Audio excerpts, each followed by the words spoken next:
ये कभी भी फेल नहीं होता और हिबिस्कस पर बहुत सालों से मैंने देखा है, बहुत ही बढ़िया रिजल्ट रहता है इसका।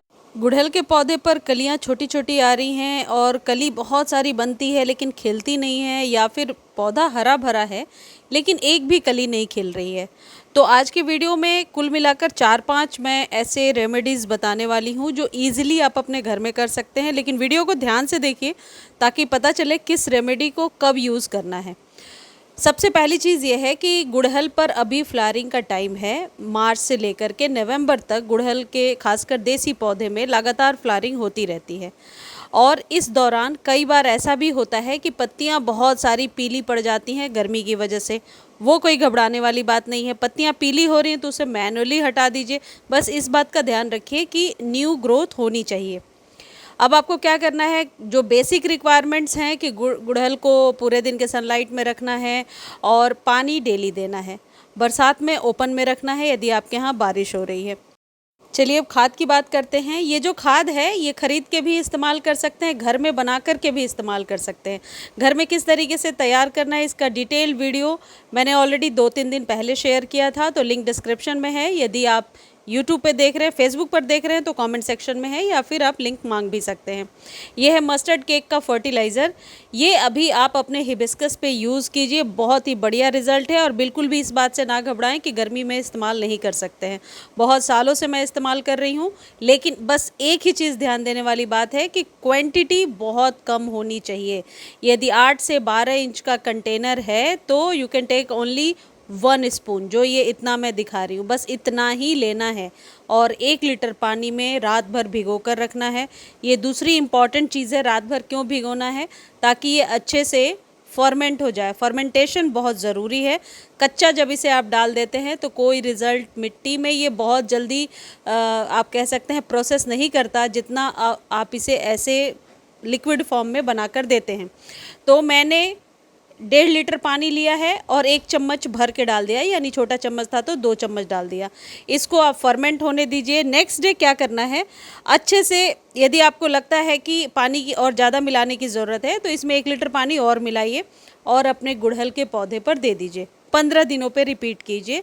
आप रिज़ल्ट देखिए, इतना बेहतरीन रिज़ल्ट होगा। ये कभी भी फेल नहीं होता और हिबिस्कस पर बहुत सालों से मैंने देखा है, बहुत ही बढ़िया रिजल्ट रहता है इसका। ये जो रेमेडी है सस्ती सी चीज़ है और तो इसका इस्तेमाल हर एक 15 दिनों पे अभी आपको करना है। अब जो दूसरा ट्रीटमेंट बता रही हूँ इसे मंथ में 1 बार इस्तेमाल करना है और इसके इस्तेमाल से यदि आपके हिबिस्कस पर मिलीबग्स हैं, जो कि हिबिस्कस के पौधे पर ही सबसे ज़्यादा होती हैं, और मिलीबग्स, चींटियाँ, कीड़ों से बचा कर रखेगा। और बरसात के पहले उसका इस्तेमाल आपको ज़रूर करना है। और ये वो चीज़ें हैं जो आपके घर में ही मिल जाएंगी, इसके लिए कहीं आपको बाहर जाने की ज़रूरत नहीं है। ये होगा चाय पत्ती। चाय पत्ती तो सभी के घरों में है। देखिए बरसात में कुछ इस तरीके से नए नए तरीके के कीड़े ज़रूर पौधे पर देखने को मिलते हैं और कई बार पत्तियां बहुत कटी हुई सी रहती हैं और पता नहीं होता कि कौन सा कीड़ा इसे खा रहा है। तो उसका इस खाद का इस्तेमाल, या यूँ कह सकते हैं एज अ फंजीसाइड और एज अ फर्टिलाइज़र, दोनों तरीके से इस्तेमाल कर सकते हैं। आपको चाहिए चाय पत्ती और हींग। हींग तो सभी के घरों में होता है। एक चीज़ यहाँ बहुत ध्यान देने वाली बात है कि हींग की जो मात्रा है वो बहुत कम होनी चाहिए। करीब 1 चुटकी ही लेना है आपको।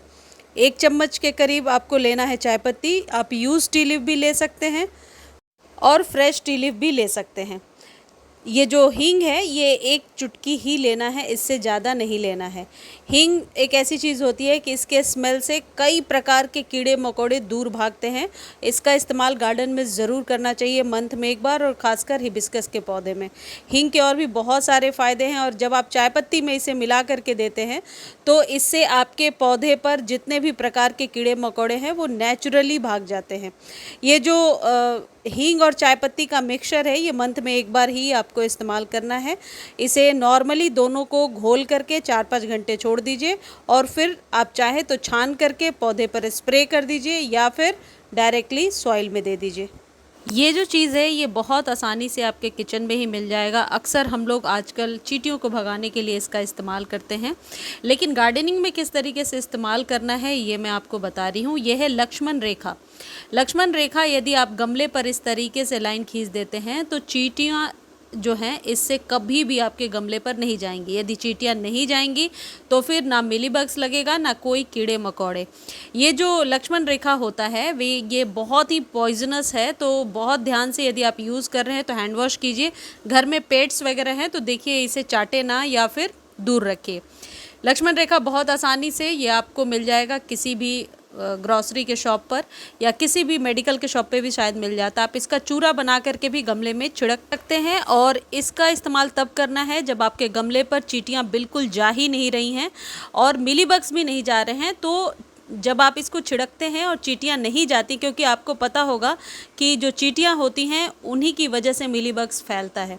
तो यदि ये लक्ष्मण रेखा का इस्तेमाल आप करते हैं तो चींटियाँ नहीं लगेंगी और भी सारे कीड़े मकोड़े नहीं लगेंगे। इसको आप अपने ज़रूरत के अनुसार मंथ में एक बार इस्तेमाल कर सकते हैं।